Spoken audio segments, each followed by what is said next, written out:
Hello and welcome to the Facing Your Fears, Turning Fear into Courage. Today we have something off the chapter topics to talking about St. Patrick's Day, because I think there's so much history, folklore, magic about St. Patrick's Day.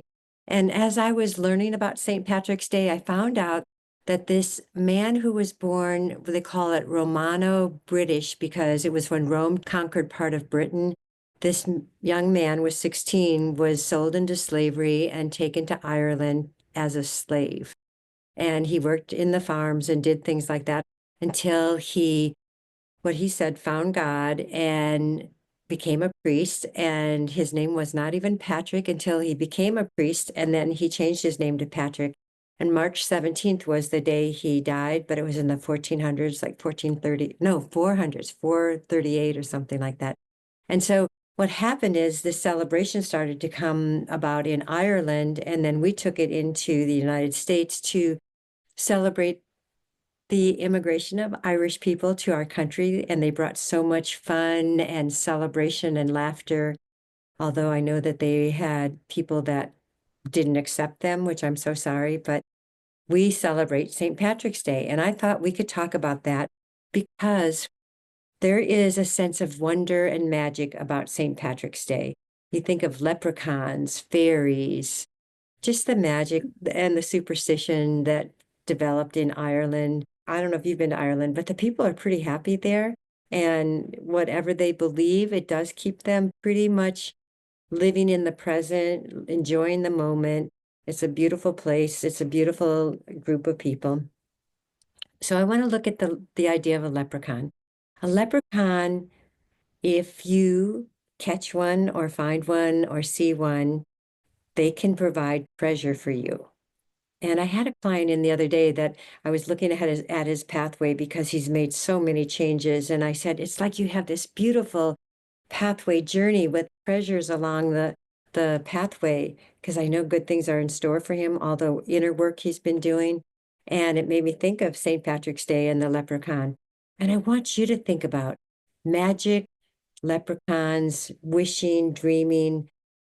When we're using our imagination and our creativity, we can solve problems. When we're in our fear, we cannot solve problems. We cannot create solutions. We cannot create a better world. And that's what we need right now, is for everyone on this planet to create positivity, to believe in the positive, and to find solutions to how many problems we have out there, which there are a lot. So I want you to individually think about, you've got your own little leprechaun that you meet, and what would the treasure be for you? I know a lot of times it's money, and we can look past the pot of gold to see what you would do with that money, who you would help, what you'd create in your life, what country, what world, what you would want to evolve. And I'd also want you to look at, if you had this leprechaun that could create magic within your life, to create better health, to create more opportunity, to help take care of your children, your friends, your grandchildren, all the people that you love, what that would look like. Because if we start using that energy of creativity for the positive, it'll be amazing what can come in the future, even today. Even today. So what I've seen in my experience as a therapist is that when we clear out the negative within ourselves, the outside starts to get better. So if we're seeing fear on the outside, let's look if we've got fear on the inside. If we have fear guiding us right now, we are not going to make choices that will always benefit ourselves, others, or the world. If you look at fear, it makes us either fight, run, or retreat.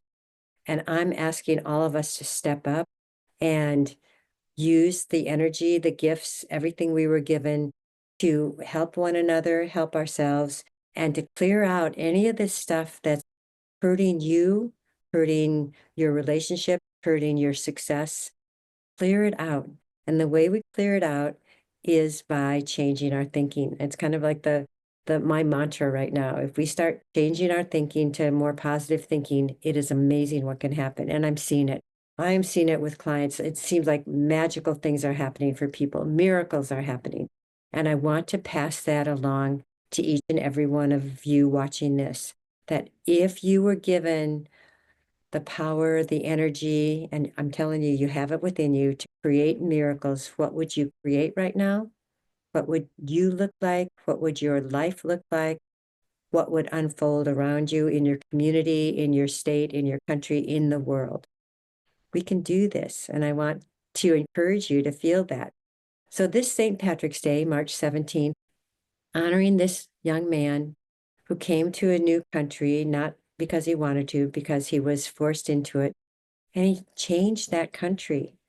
A 16-year-old slave became a priest, became St. Patrick, and he changed a country. Can't we make changes? Can't we make a better place, a better world for us to live in? Can we make our energy better? Can we vibrate at a higher level and find more joy, more happiness? Can we touch the lives of others? I truly believe we can. So this St. Patrick's Day, whether you wear green, drink green beer, go out with friends, or just stay home and think about, what world do I want to create for myself, for my future generations, for today? Let's do this together, believing in the power of leprechauns, fairies, magic, miracles. And if we all believe, I think we can make the changes that need to happen. So St. Patrick's Day hopefully will take a different pathway for us this year, and worries and fears can disappear, and we're going to live a life of courage and love and faith. So thank you for joining us to celebrate St. Patrick's Day with a little bit of history lesson there, and we're turning fear into courage, facing our fears, and following our dreams. Thank you.